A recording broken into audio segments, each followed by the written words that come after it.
Okay, so what if, even though you have two eyes, only one of them is real? So you truly just have one eye, one self, united with the Creator. Again, it's going to take belief. You are one self, not the false self. That is the false I, the one that you have made, the one that has all these social roles, all these conditions on what brings peace, all these idols that have been created, all the meaning that you've attached, your own self-image. How you see yourself, as sinful, as dirty, as just challenged at times. But the true self is eternal, is at peace at all times. It is in a state of joy. The true self is love and therefore extends love as its only function. And that is the self that is real and that is united with the Creator. Early in lesson 95, which is, I am one self united with my Creator, it states, you see yourself as a ridiculous parody on God's creation. This is how you see yourself. This is the self that you have made, the false self.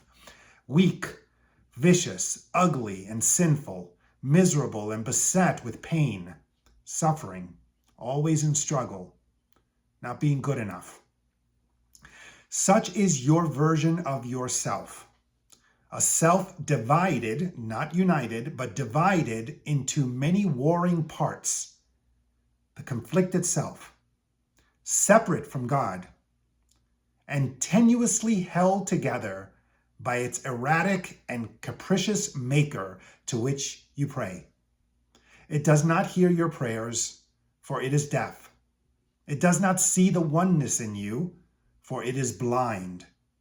It does not understand you are the Son of God, for it is senseless and understands nothing. So in this lesson, just 5 minutes an hour, which again it states will be very challenging, and the way it puts it is there may well be a temptation to regard the day as lost because you have already failed to do what is required, which is just to remind yourself that you are one self united with your Creator. This should, however, merely be recognized, the inability to remember, should, however, merely be recognized as what it is, a refusal to let your mistake be corrected, the mistake of your false self, the image that you've created, and an unwillingness to try again. So in this lesson, you would constantly, as often as you can remember, remind yourself that you are one self united with the Creator. And with it comes all the beauty and joy and love and forgiveness that is inherent as an everlasting, never-changing state of peace, the ground of well-being. You are not the false self, which is the wave. You are the ocean. The ocean is still, it is calm.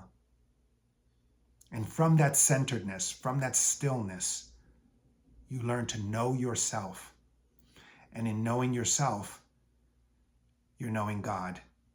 And that is lesson 95. We'll see you tomorrow for lesson 96.